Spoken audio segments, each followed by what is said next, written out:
Iya, na rin. Guwapo pala eh, guwapo. Guwapo to. Kabsat, ang ganda ng bahay ni Jaren. Simple lang ito. Tirina, alam mo kung anong dahilan yan? Sanganga yan. Hindi.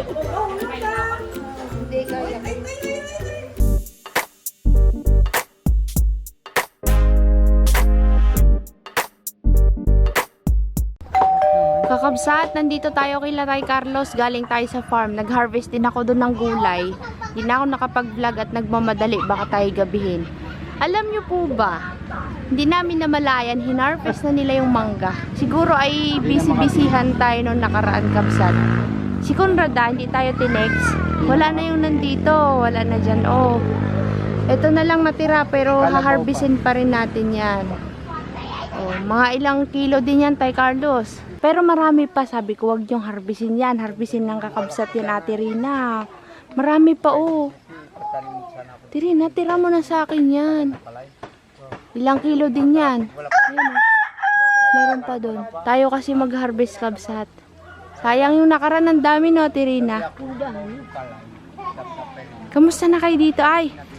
Ba, may cake sila, ah. Sinong nag-birthday? Si? Kanina. Ano ba ngayon? Ngayon ba ang birthday ni Carlen? Ay, hindi niyo sinabi. Nag-birthday po pala si Carlen kanina. Nasa bahay lang kami. Akala ko kasi, Tay Carlos, nasa bundok kayo. At sabi ni Conrad, umakyat kayo. Ano kami tawag? Oo, tumawag ako kay Conrad. Sabi, nasa bundok daw kayo.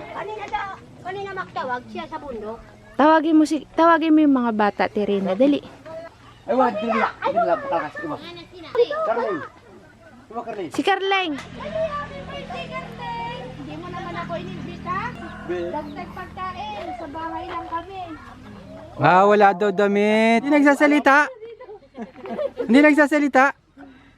Dahil birthday ni Carleng. Oh, yun maganda, oh. Kaya matwak na mga tangkapte. Ay! Oh, hati kayo. Ay, ba? Carleng, salamat. Ayan, oh. Ay, Si Darleng. Dernalen. Malaki na si Dernalen, na. Ay, ang cute, oh. Siya yung yung pinanganak ni Carla sa bundok. Ate Rina, binot talaga. gawa na lang. Binato. Madali naman. Ito mo, nakikipaglaro. Ate, Asan yun? sino yung maliit na yan? Oh? Sino yung maliit na yan? Sino yan?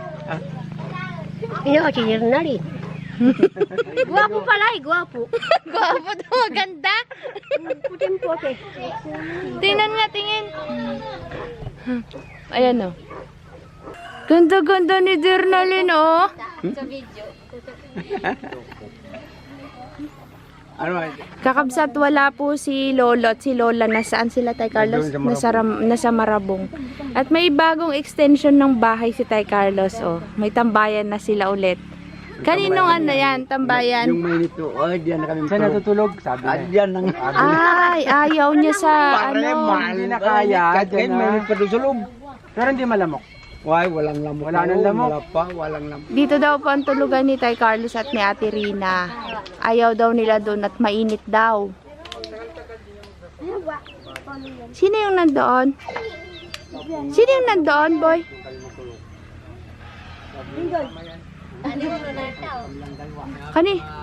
Kaninong kubo yan? Sa inyo? Bagong kubo ni Jaren, kabsat, oh. Bahay na. Kasi magtatagulan na, kabsat, eh. Ay, gumawa na rin sila ng bago dun sa taas, oh. Bago din yan, boy. Tagulan na kasi. Wala si Lolo, kabsat. Di tayo maka-schedule ng yung luto-lutuan natin. Kailan tayo maglutuan, Sinay? Siyempre, ikaw kasama ko magluto. Wala pa si Lolo, eh. Linggo? Ngayong linggo, wag. Mayroon kami lakad sa sunod. Katawa talaga. Ang cute-cute talaga na nagkatawa-tawa dun sa malayo sa akin.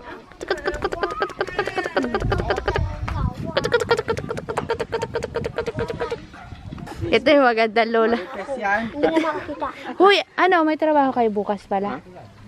Ano trabaho niyo? Ito yung dating kubo. May mga bisita pala kayo dito, Ate Rina eh. Mayroon. Ito si bahay ni ni Carla dati, tapos dinugtungan doon. Ayan. Buti pala maaga-aga tayo nagpunta. Ayun, yung mangga, Ate Rina ha. Save for me. Kabsat, ang ganda ng bahay ni Jaren. Simple lang ito. Simple lang daw yan. Mukhang magkakaroon ng bagong Jaren Junior. Malamig ang panahon. Ganda. Kaso lang mababa, Kabsat, madilim. Sobrang takot mo naman, Jaren, sa bagyo. Ay, tudong baba naman yan. Mas maganda yung mababa kasi mataas, di pa rin. Lowered ka, Kabsat, to. Lowered type ng bahay. Natatakot sila sa darating na mga bagyo kasi baka daw sila iliparin ang bubong. Kaya ganyan kababa. Stig. Si Sinay ang tagagawa ng niya. Pangalan nun, taga-ipit. Ganda. Sa farm, wala tayo kahit ganito sanang kubo, pero yero ang ilalagay. Kasi pag kugon, nauupod ay. Pang 2 taon lang to. Oo, pang 2 taon lang. Jaren, saan kayo nagkuha ng kugon? Pakarikon. Doon, sa tutok. Ah, ikaw pa nagkuha doon? Pare. Bigat. Ayaw mo ng yero? Ganda. Yung bubong parang may bangs. Bangs. Parang may bangs si Dora the Explorer. Ginupitan na.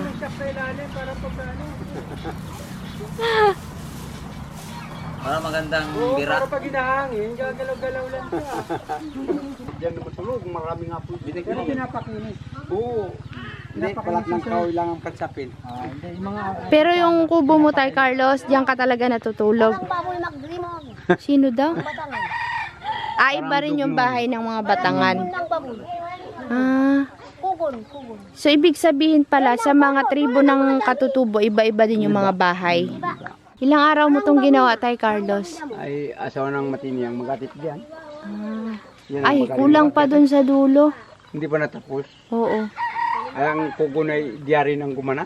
Uy, maganda to sa tag-ulan tayo, Carlos. Mayroon tayong sisilungan, Pwede rin kami dyan. Pwede Hindi pa lang masaigan. Tamo yan. Sampa lang aking katri dun sa loob.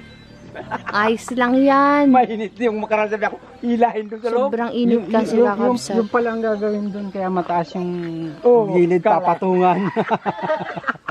Purpose pala. Litin. Yung palang dahilan nun, bakit medyo mataas yung nasa pintuan. Kasi papatungan. Hindi talaga makakatiis ang mga pari natin na hindi magbahay ng native kabsat. Kaya kahit mayroon na silang ganito, gusto talaga nila may ganyan pa. Kasi nga, yung pagka-tag-araw, gusto nila may kugon. Pag taglamig naman, si Tay Carlos at si Ate Rina ayaw naman sa yero kasi daw malamig, sobra. Sinisipon sila. Kaya, no choice, kailangan silang maglagay niyan para sa kanila dito. Ayos pala. Yung ito, nauna si si Dexter nakagawa ng kubo. Namiss kayo ng mga kabsat, tagal-tagal din kayo hindi nakita-kita, Na-miss niya Miss na? Sabi natin rin na mataba na daw siya. Tingin ko nga kung mataba na ang lola. Bakit naman? Awan. Ito. Parang palpak ng mata. Ay, patingin ko nga. Hindi ka na nakakakita? Kung magkita, parang magpikit ng mata. Yung kaninong 20 yun. Kita mo kagad. Si Tay Carlos, Ate Rina. Ito, malinaw pa mata. Sabi ako, ano yun? Ah, hindi mo na makita? Hindi namin, Kailangan mo na ng salamin. Ha? Ay, hindi. Terina, alam mo kung anong dahilan yan? Sanganga yan. Hindi, mga simulang, Magkauban? Pag nandun daw yung tao, hindi na daw makita ni Ate Rina. Malalabo na pa rin. Hindi mas malabo yung mata ko sa inyo. Nagpunta kasi kami dito Kabsat dahil bukas ay maglilinis tayo sa farm. Hindi namin karo. Terina, tumubo na yung kamuting kahoy mo dun. Dami baga. Ayusin na natin. yan, ang maraming naman, malambot ang lupa. Bukas, punta tayo sa farm bukas. So, ayun lang, Dip. Larga na tayo. Iwan muna natin ang mga parito. Ay, doon pala ang daanan nila, oh. Sa kabila. Patapos ng busad yan ng kanina. Patanim na rin yan. Diyan na sila talaga tumira, Tay Carlos. Ay, malamang. Pagtatanim sana tayo dyan sa taas dyan ay, Anong itatanim na? ano, mga gulay siguro ngayong tag-ulan. Maganda gulay dito sa mga sunod na. Ah, saan banda? Ito lang? Taas na yan. Ayan lang, yung pag-akyat lang dyan. yan Ah, man sige. Duman doon sa kabila. Ganyan, ayos din. Bandar yan, ayos din. Malinis yan. Sunod na yan. Dapat Dito sa ibabaw na to. Patag na yan, Tay Carlos. Patag. Walang mababait dyan yung mga daga. Hindi malamang. Pero hindi naman siguro kakainin. Magpupunla kasi ako ng mga talong, sili. Pwede rin. Magtanim tayo. Ah? Mahirap walang dapat na naibabantay. Oo. Pero dyan lang yan. Pag-akyat natin, dyan lang sa ibabaw. Hindi na tayo lalayo. Hindi na dyan na Yan lang. Ng mga saging Ayos yan. pala. Ay, sige. Tapusin muna natin yung sa farm. Tapos, kung may oras pa tayo dito at hindi pa magsisimula sa kabilang kaingin, dito muna tayo. Mga Ihanda pagbuno, natin. tanim. Kung kulang Tsaka mga tao pa, okra. Isang linggo may sobra pa. Isang Kayang-kaya sako mo siguro. yan, Tay Carlos. Kayang-kaya yan. Ayun, kabsat. Magtatanim po tayo ng gulay. Sari-saring gulay. Pero ang daanan natin siguro ay dito. Dito kasi mas mababa. Ito kasi biglang akyat to ay. Ito, malinis na. Oh. Nung nagtag-init kasi kakabsat, as in nakalbo po talaga yung mga lupain dito. Ayun lang. Ano, tayo na? Bukas magkita-kita tayo sa farm. Ayan. Yun, babay sa mga budang dyan. Irina, see you tomorrow. Nagpaplano kasi kami magtanim ng black rice. Pero pala kulay sa balti awan, hindi ko alam. Yung pipiltri man din, makikita mo meron sa baba. Hindi, yung sa taas kanino ng lupa yun. Ay, para na daw sa amin yan. Ah, binigay na sa inyo. Ba? Yan ang aming pag-usapan ng mga dinar sa barangay. Ano, inaward sa inyo? Basta kayo magtira diyan, magtanim ng magtanim. Pwede. Hanggang 5 taon, tutulungan na. Kakabsat, nakikita nyo yung bundok na yan. Yan yung inaakyat natin na bundok ni Tay Carlos na kaingin. Yan o. Madilim na po kasi ayan. Dati dito tayo sa area na to. Ngayon doon. Tapos, itong parte na to, nadadaanan pa rin natin yan. Muning, late ng pusa kabsat to. Main nyo na po, main nyo na. Magpabuhay naman. Pwede tayo dito dumaan, no? Oo, pwede naman. Mas maganda kasi dahan-dahan. Doon kasi diretsong patarik. Kakabsat, nagchichismisan muna kami ni Tay Carlos kasi kanina nagpaalam na ako uuwi. Kanina pa kami kasi dito hindi umaalis. May bumababa. Si Maring Rina. Ano yan? Ano yan? Ano daw yan? Sa'yo to? Pusa niya kali. Talong. Ano yan? Toto pusa. Kung gusto daw talong. Hala, may talong kaming hinarbis. Uwi ko to sa bahay. May talong kaming hinarbis. Saan galing yan? Diyan sa talungan, may isang basket na malaki. Bukas, Pare, o dalhin sige, mo na lang kunin mo. yan. Tapos may itlog doon, dadala ko. Kunin mo na di. Masama yung Masama, tinatanggi. bibigay na nga eh. Kunin mo na. Parang Dalhin matigas natin na yata yun. bukas. Hindi naman, malambot. Wala yan. Thank you, Ate Rina, sa talong. Sabi niya, kakabsot, wag na, dalhin na bukas. Sabi ko, hindi, tanggapin mo na. Bukas kami na lang magdadala. Makain ka ba Itorta ng natin. tortang talong? Ay, Kumakain kayo? Yan. Dami tayong itlog doon. Ito, torta Daming natin. itlog? Ito yung talong na kakabsat, yung nadadaanan natin kapag pupunta tayo ng kaingin nila Tay Carlos. Binigyan sila. Nakipitas kayo? Wala. Hindi lang mapitas. Sila na magpitas. Binigyan lang kayo? Aha. Di pa kami umuwi, chismisan ng chismisan tong dalawa na to. Oh, yan, yan. Marites. Hindi, meron kasi kaming masinsinang pinag-uusapan. Yun, kakabsat tayo po ipauwi na ng bayan. Kakabsat, naalala niyo si anak ni Auntie Anghela, si Diana. Ito na yung baby niya. Oh, ilang months na 2 months, no? Oh, pugi. Ang pugi, oh. Sinisipon. Hindi ma. Nagulat. Binisin nyo. Hindi kaya.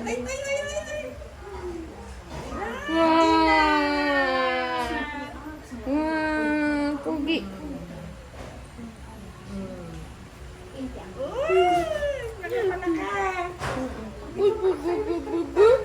Chururururut. Pugi-pugi naman ni SD. Ay, oh, din naman din. Malapit na yan. Maraming papaiyakin yan si Aste.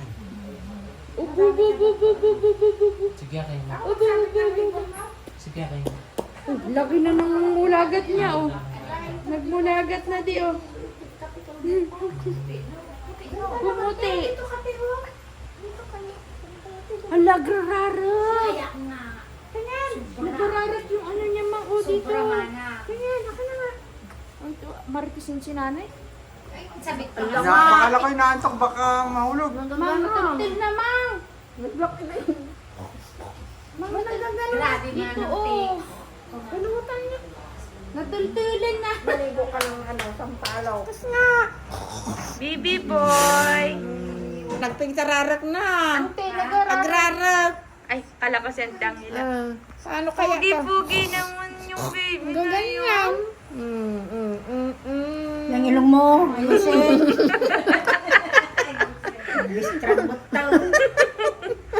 Lola, magaganda din po yan pagtagal. Ipitin mo ng sipit ng damit. Ar-arak niya po yan, ante. Para daw paglaki niya, marami siyang papaiyaking dalaga. Kinis ng balat. Ganyan o, palagi kasi. Hmm? Gano'n, magraral. Mana kay Ate Joy yan. Ang bigat Ito nga yung ilong mo, sis. Palakpaon ng nyog. Hi, Auntie Donna. Nandito po ang mga person kila Diana pala.